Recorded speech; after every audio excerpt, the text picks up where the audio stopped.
itu adalah untuk memberikan hak pilih kepada warga negara yang belum terdaftar DPT sehingga tidak dapat sebagai pelanggaran. Untuk membuktikan bantahannya ada Profesor Dr. Saldi Isra SHMPA. Terhadap permasalahan hukum tersebut, Mahkamah menilai seluruh TPS yang dipersoalkan pemohon tidak terkait dengan perselisihan hasil perolehan suara, melainkan terkait dengan masalah sebagaimana dipertimbangkan di bawah ini. Terhadap keempat masalah tersebut, setelah Mahkamah mencermati bukti-bukti yang diajukan oleh pemohon dan termohon, Mahkamah mempertimbangkan bahwa memang benar bahwa terdapat perbedaan antara pengguna hak pilih dengan surat suara sah dan tidak sah, walaupun tidak seluruh data yang diajukan oleh pemohon adalah benar. Akan tetapi karena pemohon tidak mengajukan formulir C1 sebagai data pembanding, apakah kesalahan pencatatan dalam formulir C1 tersebut sudah atau belum diperbaiki atau dikoreksi pada rekapitulasi di tingkat atasnya, sehingga Mahkamah tidak dapat memastikannya. Dari data C1 tersebut ternyata para saksi pemohon maupun pihak terkait tidak ada yang mengajukan keberatan, sehingga Mahkamah berkeyakinan bahwa kesalahan pencatatan tersebut bukanlah kesalahan yang disengaja, yang dimaksud untuk menguntungkan salah satu pihak atau merugikan pihak lain. Saksi pemohon yang bernama Riono Eskel dan Yanuar Arif Wibowo yang memberikan kesaksian dalam sidang Mahkamah juga memastikan bahwa yang dipersoalkan bukan mengenai perolehan suara masing-masing pasangan calon, walaupun diakui ada hubungannya.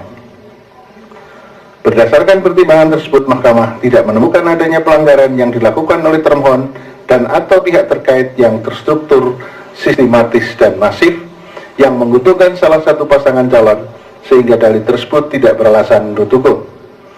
Adapun mengenai masalah pengguna hak pilih dalam DPT P atau pemilih dari TPS lebih besar dari data pemilih terdaftar dalam daftar pemilih tambahan dan DPKTP dianggap telah dipertimbangkan oleh Mahkamah pada paragraf 3.23, oleh karena itu tidak perlu dipertimbangkan lagi.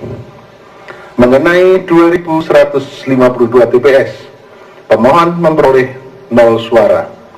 Menimbang bahwa pemohon mendalilkan pada pokoknya terdapat 2152 TPS dengan jumlah DPT keseluruhan 665.905 suara yang tersebar di seluruh Indonesia, di mana pemohon tidak mendapat suara sama sekali.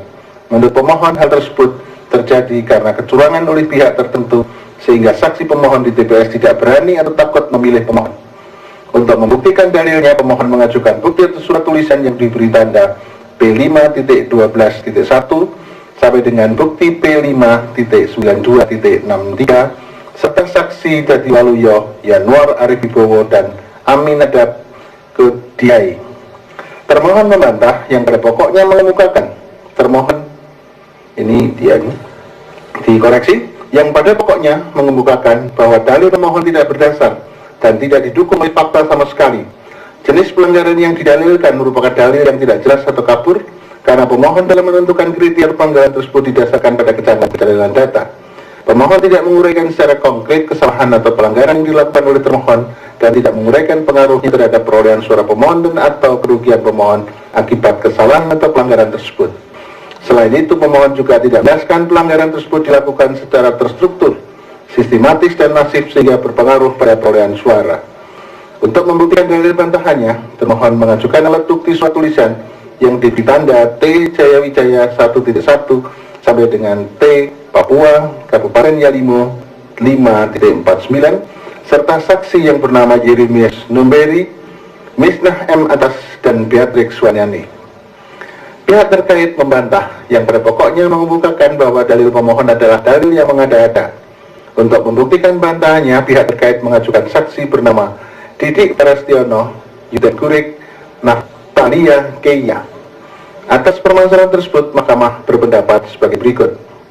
Terhadap dalil pengaku, Mahkamah menilai bahwa pihak tertentu yang membuat saksi pemohon takut atau tidak berani merupakan dalil yang tidak jelas, karena pihak tertentu dimaksud siapa, melakukan apa, dan dengan cara bagaimana, sehingga saksi pemohon tidak berani atau takut.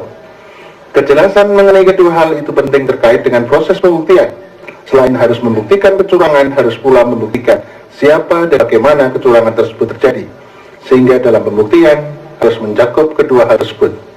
Pemohon mengajukan saksi Irwansyah mengenai perolehan suara di Nias Selatan, yang walaupun dibantah oleh saksi termohon yang bernama Sumangeli Mendrufa, memang terbukti bahwa perolehan suara 100%, saya ulangi, bahwa perolehan 100% tersebut adalah sama dengan jumlah DPT yang menurut saksi pemohon tidak mungkin karena ada nama ibunya yang sudah meninggal. Selain itu, perolehan suara yang demikian menurut mahkamah memang tidak lazim terjadi kecuali di wilayah Provinsi Papua yang menggunakan sistem noken atau ikat berdasarkan sistem kesepakatan warga yang secara budaya diterima secara hukum dan secara hukum diakui. Dalam praktek pemilihan umum calon anggota lembaga perwakilan maupun pemilihan kepala daerah, mahkamah memang pernah menemukan dalil terkait dengan fakta adanya perolehan 100% untuk satu peserta pemilihan umum dan perolehan 0 suara bagi peserta yang lain di TPS-TPS tertentu, khususnya di Kabupaten Nias Selatan, Madura, Kalimantan, Bali, Maluku, dan Maluku Utara. Hal itu pada umumnya terjadi di daerah tertentu yang memiliki ikatan sosial kemasyarakatan adat yang kuat, yang praktek pemilihannya dilakukan secara kesepakatan, meskipun tidak menggunakan sistem noken atau sistem ikat. Terhadap hal tersebut, mahkamah tidak memerintahkan untuk melakukan pemungutan suara ulang, karena faktanya para saksi peserta pemilihan umum tidak mengajukan keberatan, serta jumlah perolehan suara di TPS-TPS tersebut tidak signifikan mempengaruhi peringkat perolehan suara seandainya pun dilakukan pemungutan suara ulang. Akan halnya terhadap 2.152 TPS yang didalilkan oleh pemohon, selain dalilnya tidak lengkap, ternyata tidak terdapat pula bukti mengenai mengapa dan bagaimana terjadi perolehan suara pemohon 0%. Sedangkan perolehan suara, saya ulangi, sedangkan perolehan pihak terkait 100%. Perolehan suara 0 ternyata bukan saja dialami oleh pemohon, tetapi juga dialami oleh pihak terkait di 17 TPS di Kabupaten Sampang, Madura, sebagaimana keterangan saksi pihak terkait Ferry Mursi dan Badak. Selain itu, tidak ada bukti yang dapat membuktikan bahwa terjadi kecurangan di TPS-TPS tersebut, ataukah memang kenyataannya memang demikian adanya. Berdasarkan pertimbangan tersebut, kalaupun ada penyimpangan yang terjadi dan diperintahkan dilakukan pemungutan suara ulang, dipastikan hasilnya tidak akan mengubah peringkat perolehan suara. Dengan demikian, dalil pemohon tersebut harus dianggap tidak terbukti menurut hukum. Rekomendasi Badan Pengawas Pemilu menimbang bahwa pemohon mendalilkan pada pokoknya mengenai tidak dilaksanakannya rekomendasi Badan Pengawas Pemilihan Umum, selanjutnya disingkat Bawaslu, antara lain di Provinsi DKI dan Kabupaten Nias Selatan, bahwa terkait adanya rekomendasi Bawaslu atau Panwaslu, pemohon mendalilkan dalam permohonannya dan ditegaskan kembali dalam kesimpulannya bahwa Komisi Pemilihan Umum tidak melaksanakan rekomendasi Badan Pengawas Pemilu atau Panitia Pengawas Pemilu atas hal-hal sebagai berikut. 1. Pelaksanaan pengecekan kembali dokumen data di DPKTP yang masih berada dalam kotak suara di 5.812 TPS di Provinsi DKI Jakarta. 2. Pelaksanaan 27 rekomendasi Panitia Pengawas Pemilu untuk 27 kecamatan agar diselenggarakan pemungutan suara ulang pada sejumlah TPS di sejumlah kecamatan dan desa Kabupaten Nias Selatan, Provinsi Sumatera Utara. 3. Penelitian dan pencermatan status DPKTP di 6 kabupaten kota di Provinsi Jawa Timur.